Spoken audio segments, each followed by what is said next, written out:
तो हम लोगों ने पिछली बार सत्र किया खुशी का राज। उसमें हमने देखा, विश्लेषण किया कि कैसे हम इस जीवन में खुश रह सकते हैं। आज हम चर्चा करेंगे सफलता के ऊपर कि हम अपने जीवन में सफल कैसे हो सकते हैं और हम अपने जीवन में क्या कुछ बदलाव लाए जिससे कि हम सफलता प्राप्त कर सकते हैं। और फिर ऐसे हम अगले 7 सत्र भी पूरे करेंगे जिसमें दुखों को दूर करने के लिए कुछ आपको सुझाव दिए जाएंगे। हम अपना दिनचर्या का काम कैसे करें, फिर गुरु का महत्व हमारे जीवन में, संतुलित जीवन शैली, क्या मैं नियंत्रण में हूँ, सर्वोच्च नियंत्रक कौन है, और फिर आखिरी सत्र होगा हमारा परम पूर्णता। ठीक है। अच्छा, आप लोगों को मैं चेक करना चाहता हूँ, सब लोगों को आवाज आ रही है सही तरह? क्योंकि मेरे पास किसी का मैसेज आ रहा है, कह रहे हैं कि आवाज नहीं आ रही है।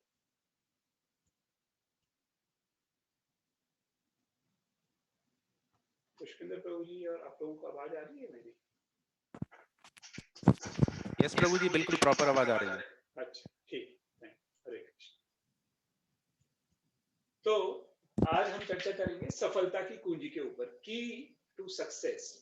हम अपने जीवन में कैसे सफल हो सकते हैं। तो आज का एजेंडा इस प्रकार है कि युद्ध समस्याओं से बचना मुश्किल है।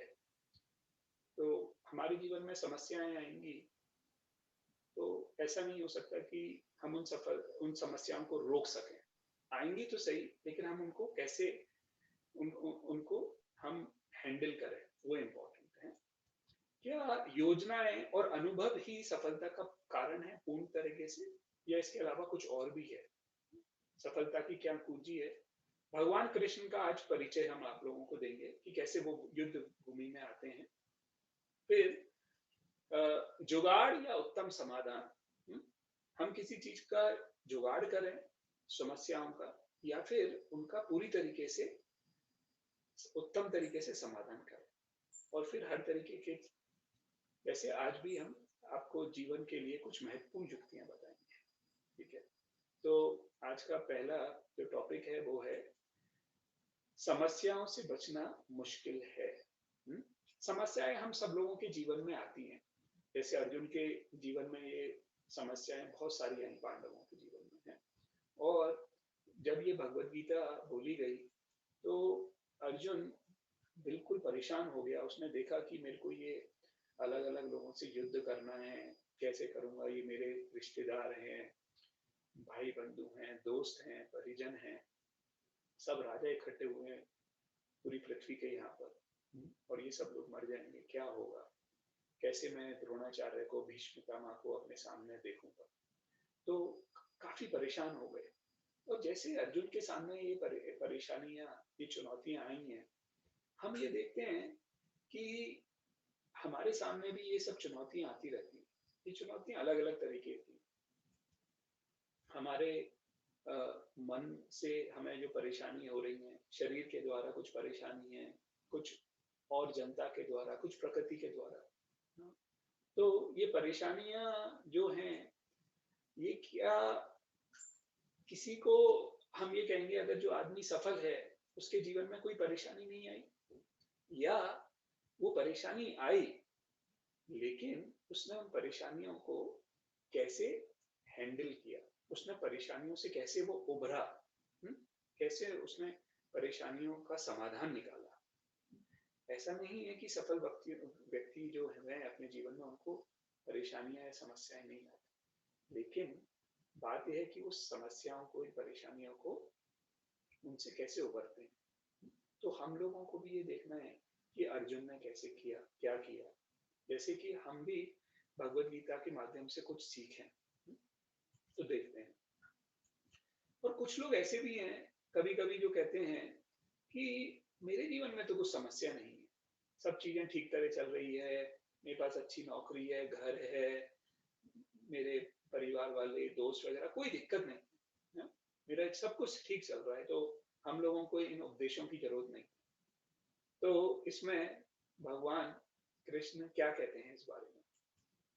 भगवान कृष्ण कहते हैं, मात्र स्पर्शास्तु कौन्तेय शीतोष्णा सुख दुखद आगमा पायिनो नित्या स्तम तितिक्षु भारत। हे कुंती पुत्र, सुख तथा दुख का क्षणिक उदय तथा कालक्रम में उनका अंतर्धान होना सर्दी तथा गर्मी की ऋतुओं के आने जाने के समान है। हे भरतवंशी, हे वे इंद्रिय बोध उत्पन्न होते हैं और मनुष्य को चाहिए कि अविचल भाव से उनको सहन करना सीखे, है ना। तो भगवान यहाँ पर कहते हैं जो सुख दुख हैं वो सबके जीवन में आएंगे ही आएंगे। ऐसा नहीं है कि जीवन में सुख दुख नहीं आएंगे, लेकिन हम लोगों को उनको सहन करना सीखना होगा। जैसे ये ऋतुएं आती हैं, कभी सर्दी कभी गर्मी, उनको हम सहन करते हैं। जैसे माँ है, माँ भली कितनी भी गर्मी हो, जाके रसोई में पूरे परिवार के लिए भोजन बनाती है। और जो सब भक्त लोग हैं, चाहे कितनी भी सर्दियां हो, सब सुबह सुबह जल्दी उठ के नहा के अच्छी तरह मंगला आरती में जाते हैं, है ना। तो ऐसा नहीं, हम लोगों को इन सब चीजों को, सुख दुख आएंगे, उनको हमें सहन करना सीखना पड़ेगा। ये एक महत्वपूर्ण चीज है जो भगवान यहाँ पर बता रहे हैं अपन लोगों को, ठीक है। तो अब हम बहुत तरीके की योजनाएं बनाते हैं और हम लोगों को अनुभव भी हो जाता है। जैसे हम जीवन शैली जी रहे हैं तो काफी अनुभव हो जाता है चीजों का। तो यहाँ पर ये है कि ये सब योजनाएं और जो अनुभव है वो सफलता के लिए परिपूर्ण है या कुछ और भी चाहिए। और इसमें कुरुक्षेत्र की रणभूमि में ये सब लोग बहुत अनुभवी थे और सब लोगों ने अनेक अनेक प्रकार की योजनाएं बनाई, कौरव पक्ष, दुर्योधन पक्ष में भी और पांडव पक्ष में भी। तो अब हम उन योजनाओं का थोड़ा विश्लेषण करेंगे कि किस पक्ष ने कैसी योजना बनाई और कैसा अनुभव था जो कि उनको सफलता पे उनको सफलता मिली। तो हमें सफल होने के लिए क्या चाहिए? सही लोगों की पहचान करें, कोई कौन सही व्यक्ति है, कौन गलत है। तो हम चाहते हैं कि अगर हमें सफल होना है तो हमारे पास अच्छे व्यक्ति रहें और उन्हें सही तरीके का प्रलोभन दें, जो कहते हैं कि उनको सही तरीके से वेतन दो, और फिर उनकी गुणों और कमजोरियों का अनुमान लगाएं, है ना, कि वो क्या चीज कर सकता है, क्या नहीं कर सकता। उससे हम वही कार्य करवाएं जिसमें कि वो अच्छा हो। हमारा कोई व्यापार चल रहा है, उसमें लाभ या हानि का विश्लेषण करें, समय समय पर ठोस योजनाएं बनाएं, सभी को अपने साथ रखें और सकारात्मक रखें, सबको एकदम इंथुजियास्टिक जिसको कहते हैं, सकारात्मक रखें। तो हम देखते हैं कि दुर्योधन के पास ये सब कुछ था। उसके पास बहुत बड़ी योजनाएं थी, उसके पास बहुत बड़े बड़े रथी महारथी थे, भीष्म पितामह, द्रोण, कर्ण, सब थे उसके पास, सब कुछ जो यहाँ पर है और भी बहुत कुछ था। लेकिन कभी भी हमने देखा कि वो अपने जीवन में, अपने इस युद्ध में पूरी तरीके से विफल रहा। तो अब यहाँ पर जब ये युद्ध चालू हो रहा था तो दुर्योधन द्रोणाचार्य के पास आए।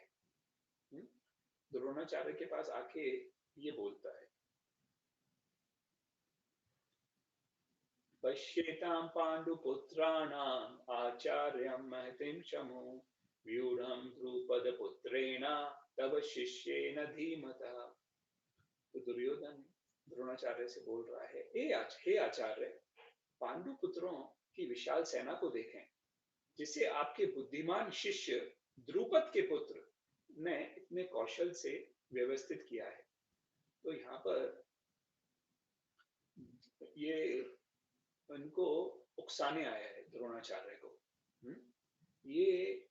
ये आप देखें यहाँ पर, ये दुर्योधन की मैनेजमेंट स्टाइल है, इसको विशेषज्ञता कहते हैं, कि सही आदमियों के पास जाना, उनको प्रलोभन देना, है ना। यहाँ पर द्रोणाचार्य को उकसा रहा है, उनकी दुर्बलता को वो बता रहा है। क्या दुर्बलता? उसको पता है जो पांडु की साइड का सेनापति है उसका नाम क्या है, धृष्टद्युम्न, उसको अच्छी तरह पता है। लेकिन उसने धृष्टद्युम्न को कैसे संबोधित किया? उसको कहा द्रुपद पुत्रेण। क्यों कहा उसने द्रुपद पुत्रेण? क्योंकि द्रुपद और द्रोणाचार्य बचपन में बहुत अच्छे दोस्त थे, बहुत अच्छे दोस्त थे। और तब वो गुरुकुल में साथ पढ़ते थे, तो द्रुपद ने द्रोणाचार्य से कहा कि जब मैं राजा बनूंगा तो आपको अपना आधा राज्य दूंगा। और बाद में द्रुपद राजा बने। द्रुपद तब राजा बने। और यहाँ पर जो द्रोणाचार्य थे वो ब्राह्मण पुत्र थे।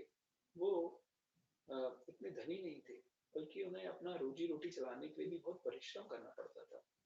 और उनकी जो धर्मपत्नी कृपि थी, एक बार क्या हुआ, उनके पास अपने बच्चे को पिलाने के लिए दूध तक नहीं था। तो द्रोणाचार्य को अपने मित्र की याद आई, तो वो द्रुपद के पास गए। द्रुपद के पास गए, उन्होंने कहा कि मैं आपका मित्र हूँ, हम गुरुकुल में साथ पढ़े हैं, तो मैं आपसे कुछ चाहता हूँ। आपने कहा था जब आप राजा बनेंगे तो आप मेरे को कुछ देंगे। तो द्रुपद ने उनको धिक्कार दिया एक तरीके से, द्रोणाचार्य को। द्रुपद ने कहा कि तुम किस समय की बात कर रहे हो, वो बचपन की बातें, बचपन की बातों को तुम इतना गंभीरता से कैसे ले सकते हो, हैं? और उसको बहुत ही बेइज्जत करके अपने राज्य से उनको निकाल दिया। द्रोणाचार्य को बहुत बुरा लगा, बहुत बुरा लगा।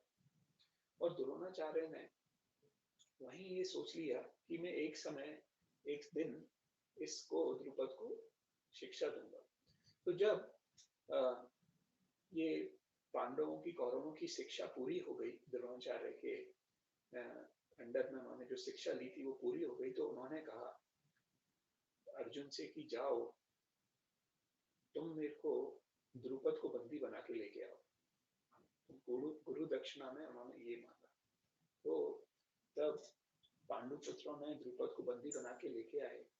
तो फिर द्रोणाचार्य ने कहा कि तुम्हें ध्यान है तुमने मेरी कितनी बेइज्जती करी थी। तो द्रुपद को वो बहुत बुरा लगा, इतना, मतलब। और द्रुपद ने फिर, उसने भी कहा कि मैं भी इसका बदला लूंगा। तो आप देखते हैं ये जो एक बदले की भावनाएं होती हैं वो आदमी को जला देती हैं। इसके लिए हम लोगों को हर समय सचेत रहना चाहिए कि हम ऐसा अपने जीवन से, इन चीजों से बचें। तो उधर जब द्रुपद को ये बेइज्जती हुई तो उन्होंने एक यज्ञ किया, और यज्ञ से के द्वारा उन्होंने एक पुत्र की इच्छा करी जो कि द्रोणाचार्य का वध करेगा। तो उस यज्ञ के द्वारा जो पुत्र हुआ था वो था धृष्टद्युम्न। और द्रोणाचार्य को पता था कि धृष्टद्युम्न मेरी मृत्यु का कारण होगा, लेकिन द्रोणाचार्य को ये पता होते हुए भी कि धृष्टद्युम्न मेरी मृत्यु का कारण होगा, उन्होंने धृष्टद्युम्न को पूरी शिक्षा दी थी, युद्ध नीति की, शास्त्रों की, अस्त्र की, सबकी शिक्षा दी थी। ब्राह्मण थे। तो उसी चीज को दुर्योधन उनकी इस गलती को बताने के लिए आया है यहाँ पर द्रोणाचार्य के पास, कि द्रोणाचार्य आपने इस द्रुपद पुत्र को शिक्षा दी, आज आपके सामने ये खड़ा हुआ है आपके दुश्मन के रूप में, और इसने ही ये सेना को पूरा सज्जित किया है। जो आप ये विशाल सेना देख रहे हैं, ये पूरा इसमें द्रुपद पुत्र धृष्टद्युम्न ने इसको व्यवस्थित किया है। तो ये गलती, कि एक गलती कर चुके हो, अब आगे से गलती मत करना। तो दुर्योधन, जैसा मैंने कहा, वो मैनेजमेंट में और इन सब चीजों में बहुत एक्सपर्ट था। उसकी बहुत बहुत चतुर था। अपने योद्धाओं का उसने अलग अलग नाम दिया, इसमें अपन देखते हैं भगवद गीता के पहले अध्याय में है। और उनसे कहा कि हम ये करेंगे, हर एक समस्याओं का उसने अनुमान लगाया है। अपने योद्धाओं की सराहना करी जो उसके लिए जान देने के लिए तैयार है, उनके गुणों का ये किया।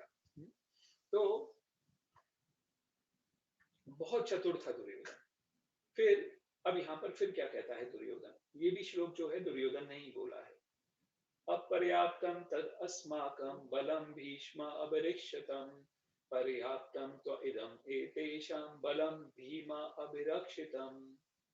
हमारी शक्ति अपरिमेय है और हम सब पितामह द्वारा भली भांति संरक्षित हैं, जबकि पांडवों की शक्ति भीम द्वारा भली भांति संरक्षित होकर भी सीमित है।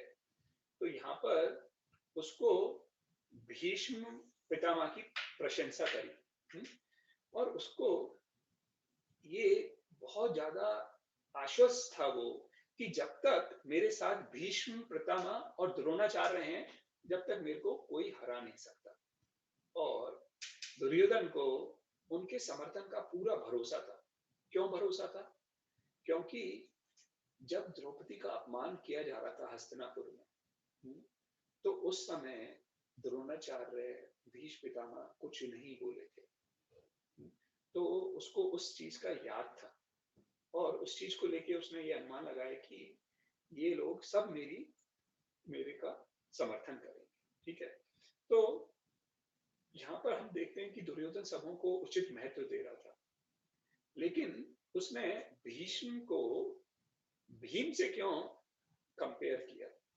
क्योंकि दुर्योधन एक चीज बहुत अच्छी तरह जानता था कि अगर मेरे को कोई मार सकता है तो वो केवल भीम है। तो इसलिए उसने भीष्म पितामह को अर्जुन से कंपेयर नहीं किया। उसने इधर भीम का नाम लिया। तो हम फिर से देखते हैं कि उसके अंदर ये डर भी था साथ साथ। तो ऐसा अच्छे प्रबंधन करने के बाद भी क्या हुआ दुर्योधन को? दुर्योधन आखिरी में अपनी इन चीजों के सब कुछ होने के बाद भी उसकी मृत्यु हुई और उसको असफलता मिली। सब उसके भाइयों की मृत्यु हो गई। ये सब ऐसा क्या हुआ? तो देखते हैं कि सफलता का वास्तविक कारण क्या है। सफलता का केवल यही सब कारण है कि हम अच्छी योजनाएं बनाएं, हमारे पास बहुत अनुभव है, हम सब चीज को सही तरीके से व्यवस्थित करें, या कुछ और भी? तो हम देखते हैं कि पांडवों की विजय का क्या कारण था। पांडवों के पास ऐसा क्या था जो कौरवों के पास, जो दुर्योधन के पास नहीं था? अब ये युद्ध जो हो रहा था वो कहाँ हो रहा था? कुरुक्षेत्र में। और कुरुक्षेत्र एक धर्म क्षेत्र है, पवित्र रणभूमि में ये युद्ध हो रहा था। तो अगर धर्म क्षेत्र है तो वो धर्म क्षेत्र जो धर्म के साथ हैं उन लोगों का साथ देगा। फिर दूसरी चीज जो उनके पास थी, महत्वपूर्ण चीज, उनके पास भगवान श्री कृष्ण थे। और आप देखेंगे, पहला अध्याय तब पढ़ेंगे तो दुर्योधन ने तब दोनों सेनाओं का विश्लेषण कर रहा था वो, तो उसने सब लोगों का नाम लिया कि पांडवों के पास ये अर्जुन है, ये है, वो है, सबका नाम लिया अपने। लेकिन उस मूर्ख ने कृष्ण का नाम नहीं लिया। कृष्ण का नाम क्यों नहीं लिया? क्योंकि वो तो सोच रहा था ये कृष्ण क्या है, ये तो सारथी बन के आया है, निहत्था है, और इसने पूरी सेना मेरे को दे रखी है। तो उस मूर्ख ने एक भी बार कृष्ण का नाम नहीं लिया। कृष्ण की महत्वता का उसको पता नहीं था। लेकिन अर्जुन, तब भगवान श्री कृष्ण ने पूछा अर्जुन, तब ये दुर्योधन और अर्जुन उनके पास गए मांगने के लिए कुछ, युद्ध से पहले। तो भगवान ने कहा, अर्जुन पूछो क्या मांगते हो तुम? एक तरफ मैं हूं जो मैं युद्ध में अस्त्र शस्त्र कुछ नहीं उठाऊंगा, मैं बिल्कुल इसमें नहीं, ठीक है, ये करूंगा तो मैं निहत्था रहूंगा, मैं एक एडवाइजर के रूप में आ सकता हूँ। और दूसरी तरफ मेरी नारायणी सेना है जो आज तक कोई भी युद्ध नहीं आ रही। तो अर्जुन ने क्या मांगा?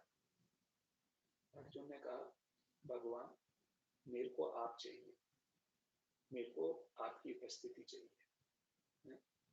और दुर्योधन इतना खुश हो गया। दुर्योधन ने मन में सोचा ये कितना बड़ा मूर्ख है, कि अर्जुन से बड़ा मूर्ख कुछ कोई नहीं हो सकता। तो वो अंदर से इतना प्रफुल्लित हो गया, वो कहने लगा, भगवान मैं तो आपकी नारायणी सेना से संतुष्ट हूँ। आप बहुत खुश था वो कि मेरे को पूरी नारायणी सेना मिल गई। तो हम ये चीज फिर से देखते हैं, जब मैंने बताया कि भगवत गीता में उसने नाम नहीं लिया भगवान का। तो पांडवों के पास भगवान थे, और जहाँ भगवान है वहां लक्ष्मी जी भी साथ में है। भगवान का नाम है माधव। माधव का मतलब है माधव, माँ लक्ष्मी जी जिसके हर समय जिनके साथ रहती हैं, कृष्ण की पत्नी के रूप में, नारायण की पत्नी के रूप में। तो जहाँ कृष्ण है वहाँ लक्ष्मी जी भी हैं। और फिर पांडवों के पास एक और चीज थी। पांडवों के पास अर्जुन के रथ के ऊपर कौन थे? उनके आशीर्वाद के रूप में महान भक्त हनुमान जी उनके साथ थे। हनुमान जी ने कहा था, उन्होंने जब भीम से मुलाकात हुई थी वनवास के समय, तो उन्होंने कहा कि मैं युद्ध भूमि में, भाई मैं युद्ध तो नहीं करूंगा, है? क्यों युद्ध नहीं करूंगा? क्योंकि मैं तो त्रेता युग का हूँ, ये सही नहीं रहेगा कि मैं द्वापर युग के लोगों के साथ युद्ध करूं। तो लेकिन मैं अर्जुन के रथ पे उसकी ध्वजा पे रहूंगा, और तब भी भीम तुम हुंकार दोगे, ठीक है ना, तो तुम्हारी हुंकार से मेरी हुंकार निकलेगी। तो भीम जब हुंकार देते थे तो सामने बहुत से हाथी ऐसे गिर जाते थे उनकी हुंकार से। तो पांडवों की विजय के ये चार मुख्य कारण हुए। अब इन चार कारणों को हम अपने जीवन में कैसे अपना सकते हैं, ये अपन देखने का आज प्रयत्न करेंगे, ठीक है? क्योंकि अगर पांडवों को इन कारणों के कारण विजय मिली, सफलता मिली, तो क्या हम भी कुछ कर सकते हैं? हुँ? वातावरण जो था उनके पास, वातावरण जैसे कुरुक्षेत्र था, रणभूमि जो थी, जो एक धर्म स्थान था, तो हम अपने घर को भी क्या एक धर्म स्थान में परिवर्तन कर सकते हैं? हुँ? अगर हम नियमित रूप से पूजा करें, हुँ? भगवान के नाम का जप करें, हरे कृष्णा कृष्णा कृष्णा हरे हरे, हरे राम राम राम हरे हरे। हमने पिछली बार देखा है, खुश रहने के लिए क्या चीज की आवश्यकता है? भगवान ने कहा यज्ञ करो, और फिर उन्होंने बताया क्या? कृति अध्याय तो विष्णु त्रेतायाम यजुतो मुखे द्वापरे परिचर्यायां कली तदहरि कीर्तना। जो चीज सतयुग में योग के कारण प्राप्त होती थी, हजारों हजारों साल योग करते थे, क्योंकि आयु लंबी थी उस समय, तब उनको भगवान विष्णु की प्राप्ति होती थी। और द्वापर युग में, त्रेता युग में देखते हैं तब राम भगवान वन में गए, तो वहां पर लोग हवन कर रहे थे, तो हवन के द्वारा प्राप्त हुई होती थी।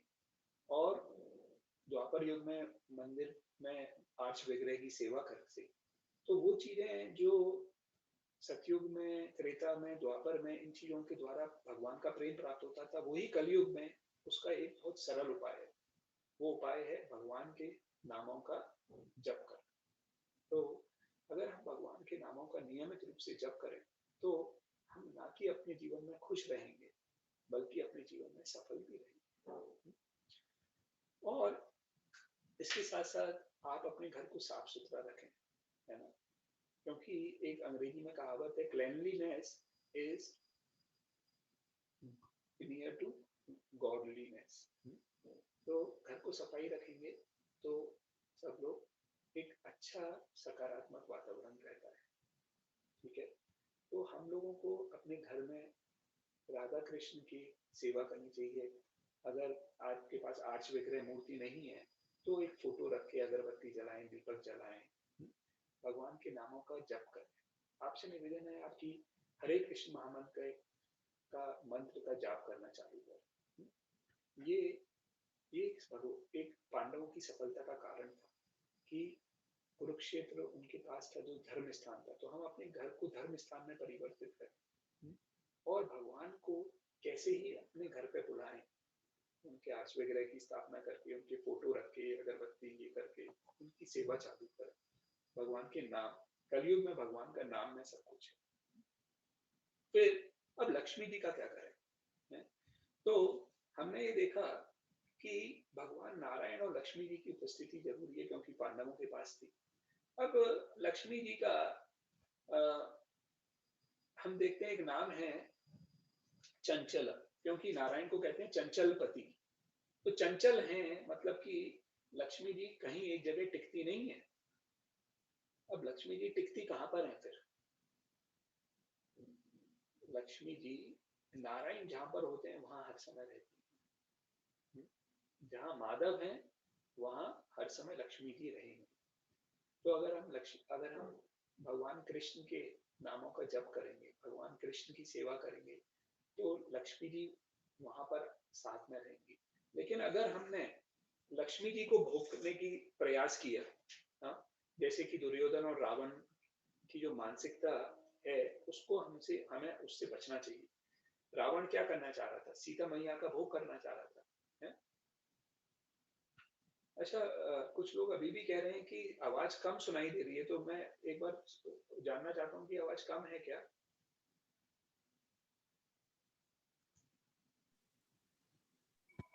सही आ रही है प्रभु जी, कोई दिक्कत नहीं है। प्रभु जी अगर ईयरफोन के बिना सुनाई देगा तो बिल्कुल नहीं सुनाई दे रहा। हाँ प्रभु जी, ईयरफोन के साथ ही आ रही है। क्लियर आप आवाज कैसे? नहीं आ रही, आवाज वेरी बहुत ज्यादा कम है। आपका माइक नीचे होना चाहिए। अच्छा, अभी अभी ठीक है क्या? हरे कृष्णा।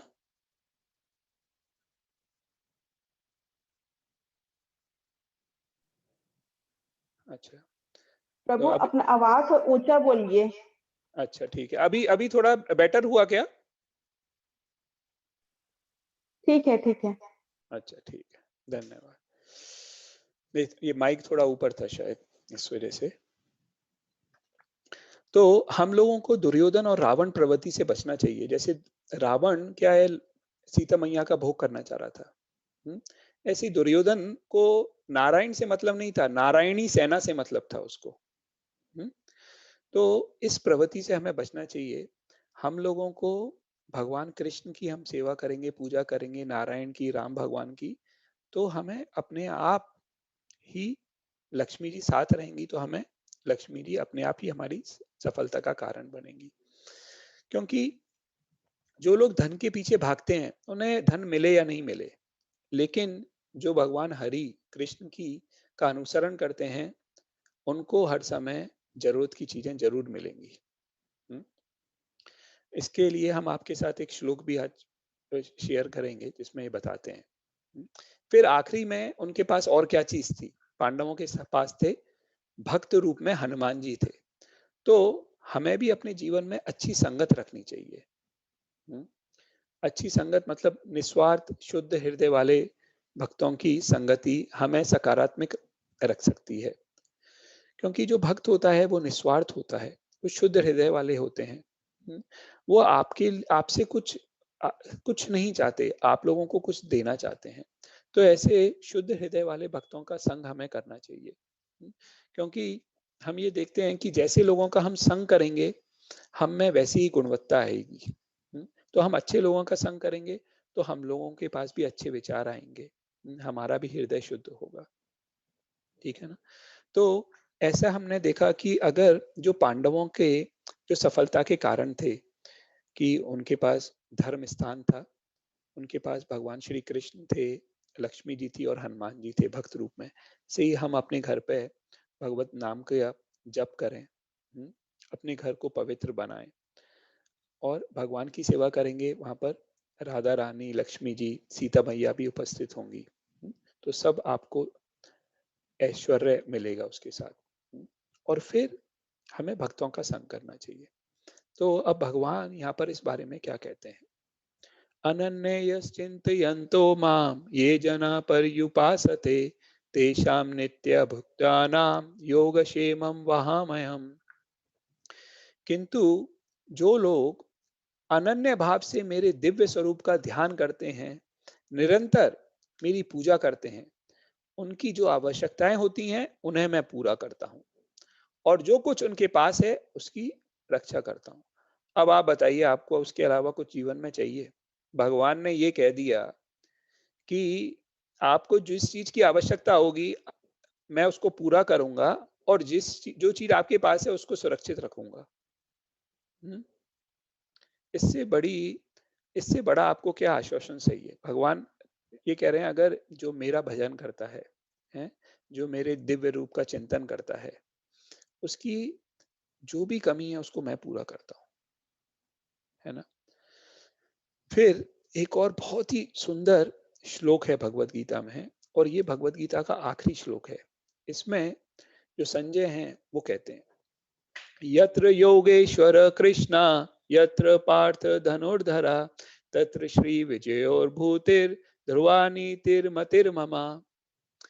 यहाँ क्या कह रहे हैं जहां योगेश्वर कृष्ण हैं और जहां परम धनुर्धर अर्जुन हैं, वहीं ऐश्वर्य, विजय, अलौकिक शक्ति तथा नीति भी निश्चित रूप से रहती है, ऐसा मेरा मत है।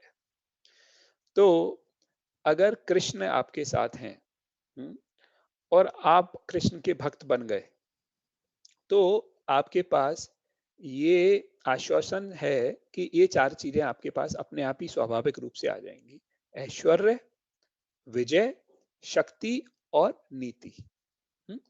चार चीजें क्या है? Opulence, victory, strength and morality. ये चार चीजें आपके पास आ जाएंगी। अब आप बताइए आपको क्या चाहिए? भगवान ने इतना बड़ा आश्वासन दे रखा है? और खुशी का, हमारी सफलता का उन्होंने कह दिया, सब चीजों को मैं देख लूंगा, तुम चिंता मत करो। तुम्हें क्या करना है? मेरा भजन करना है।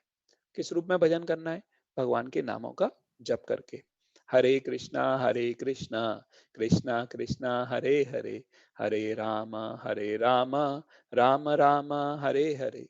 तो ये जो भजन है हम कीर्तन रूप में कर सकते हैं, जैसे पुष्पेंद्र जी ने किया है इस सत्र के शुरुआत में कीर्तन के रूप में, और हम इसको माला के में नाम जप भी कर सकते हैं।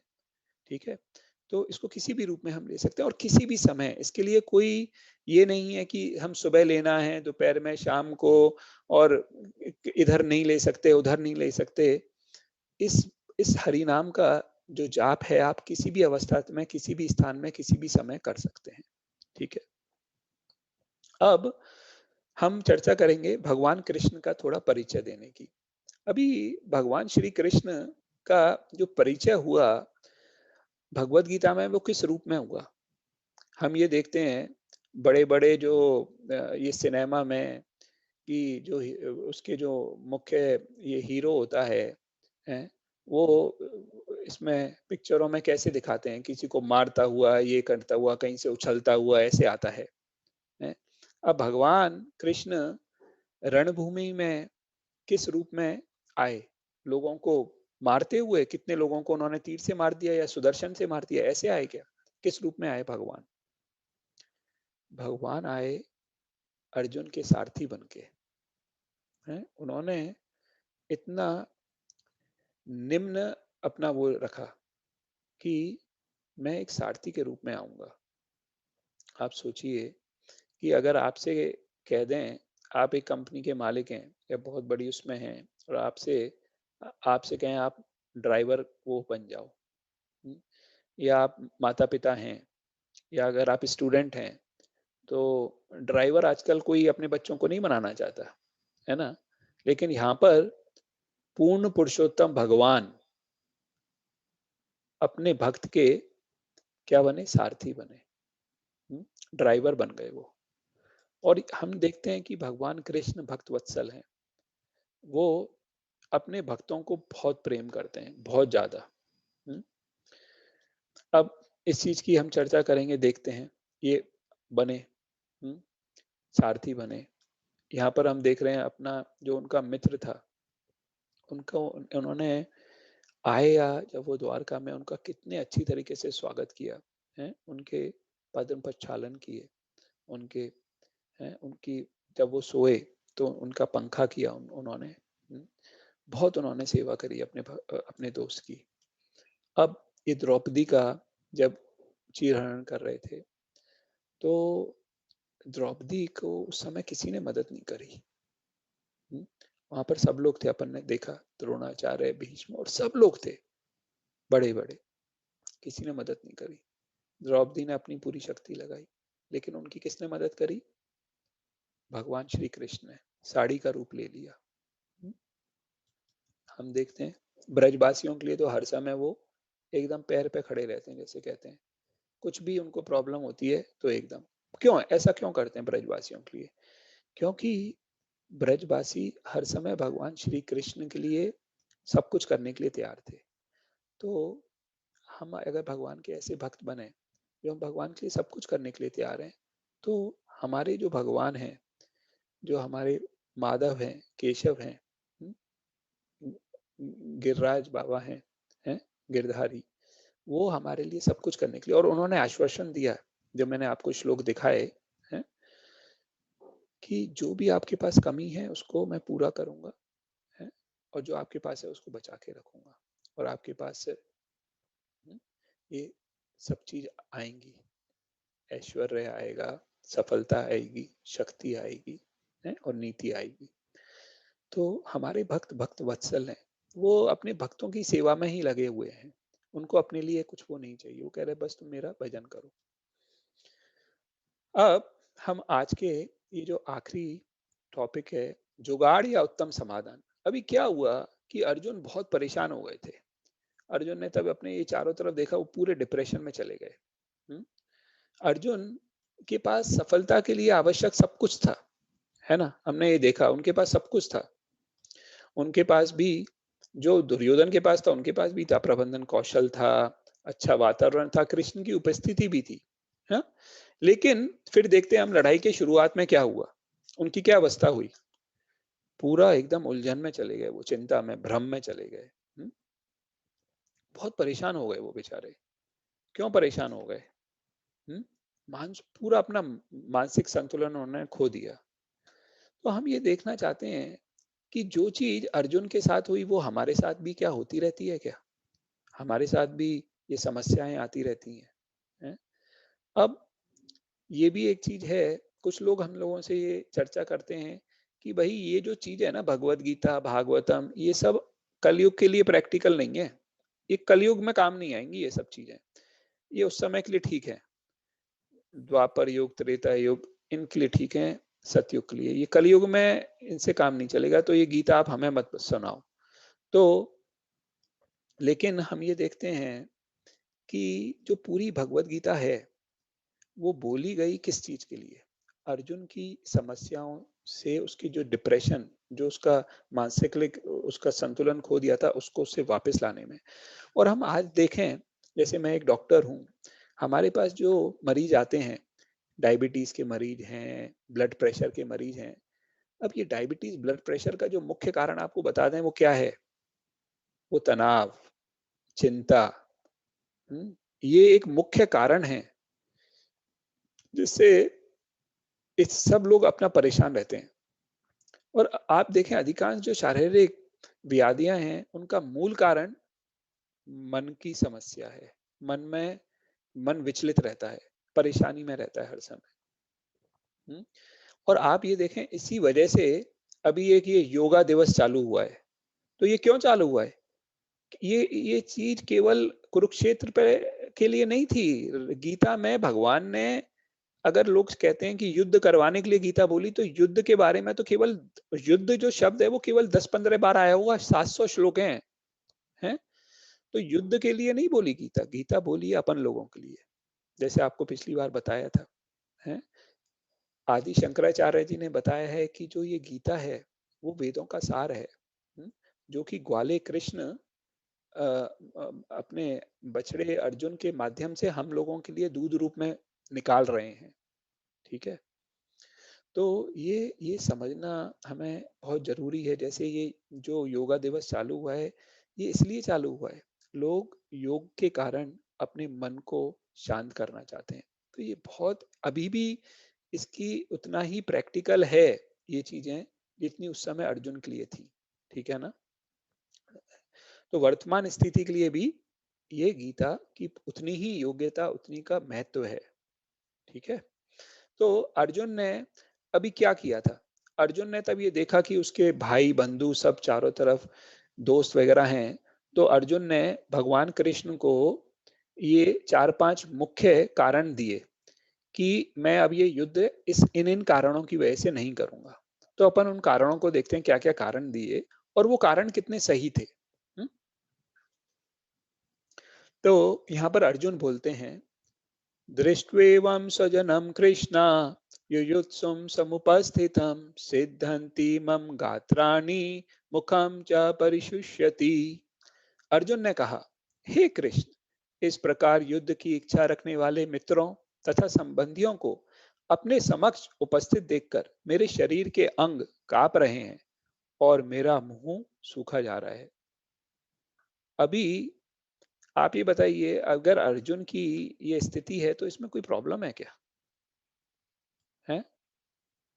क्योंकि आप लोग इस चीज से तो सहमत होंगे कि हमें अपने रिश्तेदारों और दोस्तों से लड़ना नहीं चाहिए, है ना? ये अच्छी बात नहीं है कि हम अपने रिश्तेदारों दोस्तों से लड़ें। लेकिन अ, भगवान ने अर्जुन को इस स्थिति में डाला था। अब आप मुझे ये बताइए